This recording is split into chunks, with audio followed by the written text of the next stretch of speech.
ঈদ মোবারক। আজকে বাংলাদেশের প্রতিটি গ্রামে,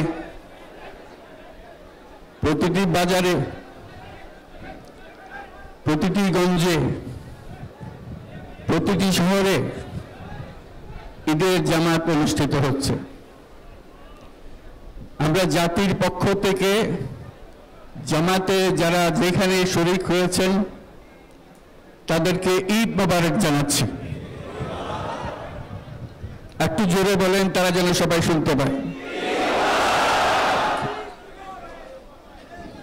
যারা ঈদের জামাতে শরীক হবার সুযোগ পাননি তাদেরকেও আমরা ঈদ মোবারক জানাচ্ছি, সেটাও জোরে ঈদ মোবারক দেন।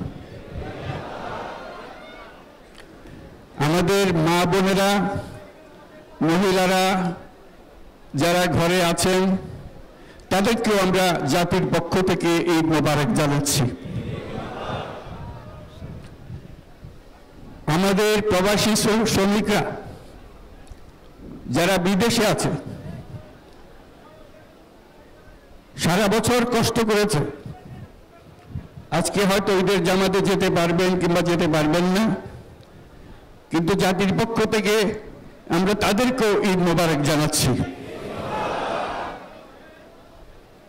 যারা বাংলাদেশিরা আছেন পৃথিবীর বিভিন্ন দেশে, জাতির পক্ষ থেকে তাদেরকে আমরা বলে যাইনি, তাদেরকেও আমরা ঈদ মোবারক জানাচ্ছি। যারা হাসপাতালে আছে, রোগী বিভিন্ন কারণে ঈদের জামাতে যেতে পারেন নাই, তাদেরকেও ঈদ মোবারক জানালাম। ঈদ দূরত্ব ঘুচানোর দিন,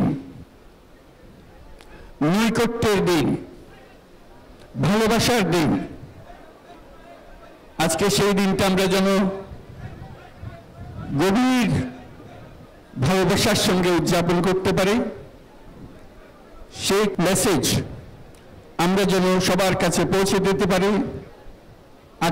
আজকে একটা অটুট ঐক্য গড়ে তোলার দিন, এবং আমরা স্থায়ীভাবে এই ঐক্য গড়ে তুলতে চাই। ঈদের জামাতের এটাই আমাদের কামনা। আজকে মোনাজাত হবে, মোনাজাতে আমরা অবশ্যই যেন স্মরণ করি, আল্লাহর কাছে প্রার্থনা করি। আমাদের এই নতুন বাংলাদেশ গড়ার যারা সুযোগ দিয়েছে, যে বীর সন্তানরা আত্মাহুতি দিয়েছে, আল্লাহ যেন তাদের রূহের মাগফিরাত দেন, তাদের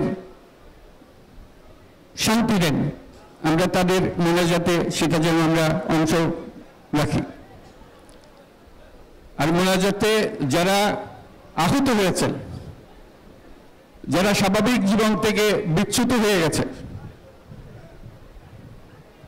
এই দেশের জন্য নিজেদের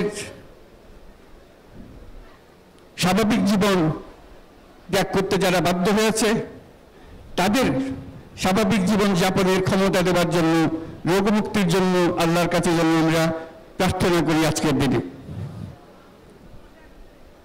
আজকের দিনে আমরা প্রার্থনা করি, যেই নৈকট্য আজকের দিনে আমরা শুরু করলাম, এই নৈকট্য এবং এই ঐক্য জাতির জন্য যেন স্থায়ী হয়, আমরা যেন একটা ঐক্যবদ্ধ জাতি হিসেবে সামনে এগিয়ে যেতে পারি। যারা আত্মত্যাগ করেছেন, যারা নতুন বাংলাদেশের স্বপ্ন বাস্তবায়ন করার জন্য নিজের আত্মাহুতি দিয়েছেন, বেঁচে থাকলেও স্বাভাবিক জীবন যাপন করতে পারছেন না, তাদের স্মরণে আমরা যেন মোনাজাত করি আল্লাহর কাছে। আমরা অবশ্যই সেই স্বপ্ন বাস্তবায়ন করবই। শত বাধা সত্ত্বেও, যত বাধাই আসুক, আমরা ঐক্যবদ্ধ জাতি হিসেবে এই নতুন বাংলাদেশ গঠন করব ইনশাআল্লাহ। এই মোনাজাতটা আপনারা সবাই মিলে একসঙ্গে করবেন। ধন্যবাদ সবাইকে। ঈদ মোবারক সবাইকে।